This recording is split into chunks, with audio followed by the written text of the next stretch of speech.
Baik, Assalamualaikum warahmatullahi wabarakatuh. Bertemu kembali di Ice Breaking Pak Syabar.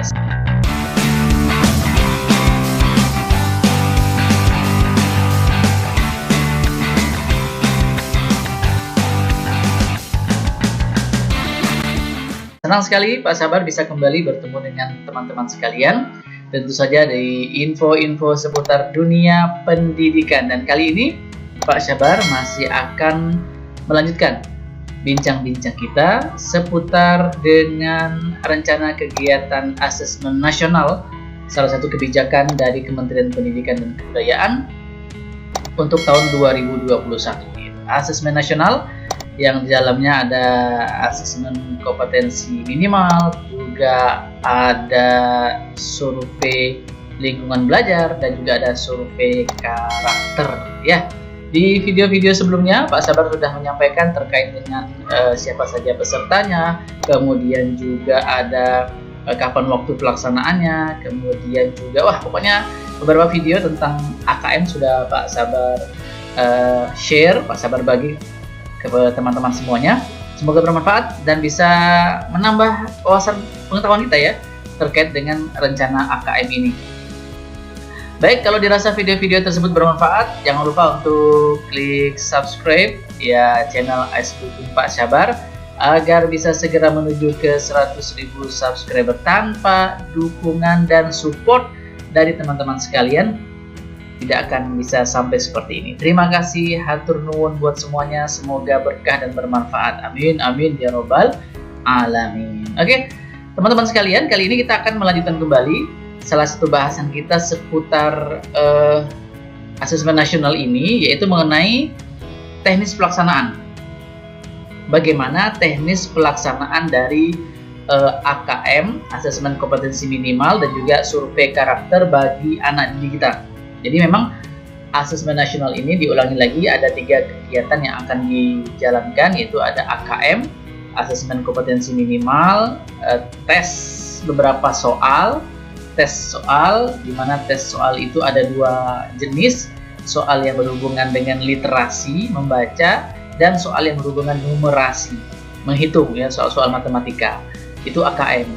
Dan yang kedua, siswa kita akan juga mendapatkan survei karakter. Ini terkait dengan bagaimana pengenalan, pengamalan mereka, sikap mereka terhadap beberapa karakter-karakter yang tentu saja ini menjadi evaluasi bagaimana selama ini mereka bersikap, kemudian juga berkarakter terhadap diri mereka, kemudian orang-orang di sekeliling. Sedangkan untuk guru, untuk kepala sekolah, ini hanya survei pembelajaran ya, survei lingkungan belajar. Baik, pertanyaan pertama adalah apakah akan diadakan uji coba, tryout biasanya, simulasi, AKM dan survei karakter? Dijawab, uji coba atau tryout ini akan dilaksanakan 1 bulan sebelum pelaksanaan AKM melalui gladi bersih. Kalau waktunya kemarin sudah fix Agustus 2021, bagi kelas 5, kelas 5 SD, kelas 8 SMP, dan juga kelas 11 SMA. Jadi gladi bersihnya akan dilaksanakan 1 bulan sebelumnya, di kisaran bulan Juli lah ya, kisaran bulan Juli. Tujuannya untuk memastikan aplikasi ini berjalan dengan lancar. Sudah pasti apakah aplikasi yang akan digeber nanti, aplikasi yang akan diluncurkan nanti benar-benar bisa memudahkan sesuai dengan spek yang ditentukan kemarin. Kemudian Kemendikbud juga akan menyelenggarakan simulasi AKM untuk mengenalkan model soal AKM dan memberikan kesempatan kepada para siswa untuk lebih akrab, lebih tahu seperti apa sih soal literasi, seperti apa sih soal numerasi ya. Jadi ragam-ragam soalnya seperti apa itu akan dibuat ya, akan diselenggarakan simulasi oleh pihak Kementerian Pendidikan dan Kebudayaan. Nanti Mas Awar akan munculkan beberapa konten terkait dengan indikator soal, kemudian juga contoh-contoh soal dari literasi dan numerasi ini dari tiap jenjang ya. Segera kita buat videonya nanti. Kemudian bagaimana teknis pelaksanaannya? Apakah teknik pelaksanaan asesmen nasional ini sama dengan UNBK yang semi daring? Ya. Nah, ada dijawab, ada sejumlah modifikasi pada teknik pelaksanaan, bentuk soalnya, maupun sistem adaptifnya. Namun secara umum tenaga teknis ya, proktor, kemudian juga teknisi yang mampu melakukan UNBK semi daring akan mudah mempelajari sistem pelaksanaan asesmen nasional. Jadi ya kalau sudah berpengalaman kemarin dengan komputer server, sudah pengalaman kemarin dengan menginput data pelaksanaan UNBK kemarin, maka tentu dengan model asesmen nasional yang speknya lebih rendah ini, lebih mudah ini akan memudahkan mereka untuk melaksanakannya ya. Jadi berbahagialah berbahagialah para proktor, para teknisi yang dahulu sudah banyak makan asam garam, tentu ini akan lebih mudah lagi. Lalu bagaimana aturan pelaksanaan di sekolah? Aturan pelaksanaannya ada pos asesmen nasional, seperti kita sebelumnya juga ada pos UNBK ya, ada prosedur operasional standar, maka untuk asesmen nasional juga ada posnya. Tentu ini akan dituangkan lebih detail, jadi istilahnya juklak sama juknisnya ya, terkait dengan asesmen nasional ini. Jadi tunggu saja, lebih dekat dari waktu kegiatan akan dikeluarkan dari pos ini. Kemudian bagaimana bila terdapat guru yang tidak mengikuti survei lingkungan belajar? Jadi Kemendikbud memberikan alokasi waktu 2 minggu untuk guru mengisi survei lingkungan belajar. Jadi tidak hanya pada saat waktu itu saja, tapi oleh Kemendikbud diberikan waktu 2 pekan ya. Jadi diharapkan dalam waktu 2 pekan tersebut, guru yang ditunjuk atau semua guru dari sekolah tersebut bisa ikut berpartisipasi. Kenapa? Karena memang sangat berpengaruh terhadap tingkat akurasi gambaran umum iklim belajar dan juga iklim satuan pendidikan. Jadi memang survei lingkungan belajar ini akan menjadi panduan, menjadi evaluasi terhadap pelaksanaan kegiatan belajar mengajar di satuan pendidikan di sekolah tersebut. Jadi memang wajib nih diikuti oleh semua guru. Kayaknya kalau guru-guru udah pada punya HP semua ya, atau laptop juga sudah ada semua. Jadi mau tidak mau, suka tidak suka, tetap harus ikut kegiatan survei lingkungan belajar ini. Oke, next. Apakah pelaksanaan AKM dapat dilakukan lebih dari 1 sesi? Berapakah jumlah sesi yang diizinkan setiap harinya? Jadi memang ada sekolah yang siswanya banyak tapi komputernya sedikit. Nah, itu kan tidak bisa tidak bisa 1 sesi, harus beberapa sesi. Nah, di sini sama sebenarnya dengan sebelum UNBK, jadi maksimal ada 3 sesi tes ya, disiapkan di sini. Ada 3 sesi tes. Nah, disampaikan ini jadwalnya. Jadi sesi 1 itu dari jam 7 mulainya ya. Jam 7 mulai persiapan sampai setengah 8 dimulai sampai jam 9.20. Jadi ini adalah waktu tes untuk SD. Sedangkan untuk SMA dan SMP ini dimulai dari jam setengah 8, 7.30 pagi sampai 9.45. Ini beda berapa menit ya selesainya dengan tingkat SD. Lalu sesi kedua dimulai jam 10.30, setengah 11, selesainya jam setengah 1. Ini jam 1 juga selesai. Kebanyakan memang beberapa sekolah dengan lab komputer sebelumnya waktu NBK ada yang 1 sesi, ada juga yang 2 sesi. Nah, kalaupun 3 sesi ini juga sudah ada, hampir sama dengan sebelumnya, rata-rata selesai sore ya, yang hampir mendekati jam 4 sore. Nah, ini adalah sesi-sesi yang sudah ditetapkan jadwalnya oleh Kemendikbud.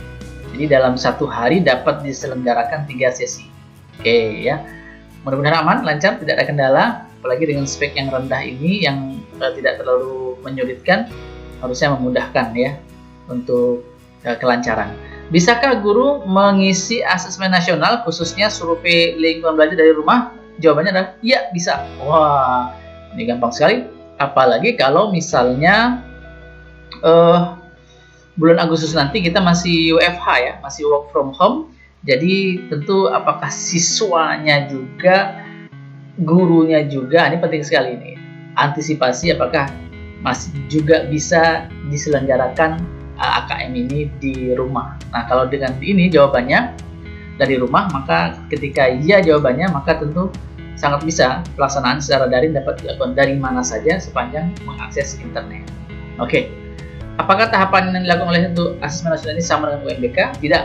Nah, tidak. Meskipun sebagian besar tahapan sama, Tetapi proses pendataan asesmen nasional beda dengan UNBK. Bedanya di mana?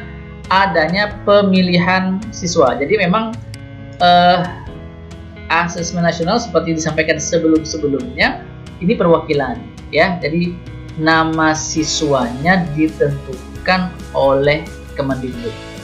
Jadi nanti kita tinggal dapat nama. Oh, ini loh siswa-siswa yang wajib ikut asesmen nasional, tidak boleh diganti. Wah, bayangkan tidak boleh diganti. Jadi nama-nama sudah masuk karena disesuaikan dengan data ya, data Dapodik, data EMIS untuk yang madrasah, disesuaikan dengan strata ekonomi, sosial, dan segala macam. Oke. Pada saat UNBK ada sekolah yang bergabung. Apakah asesmen nasional juga dapat menerapkan hal yang sama?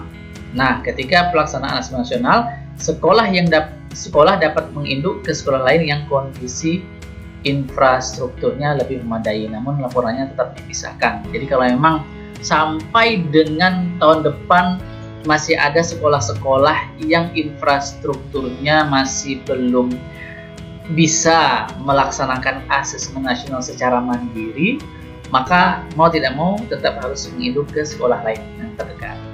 Mudah-mudahan karena ini speknya rendah, harusnya bisa ya melaksanakan sendiri. Jadi harus berpikir keras kepala sekolah ya untuk segera menyediakan perangkat-perangkatnya dibantu oleh pemerintah daerah agar tidak ada lagi sekolah-sekolah yang masih menginduk ya. Tapi kalaupun tidak bisa ya mau tidak mau harus menginduk.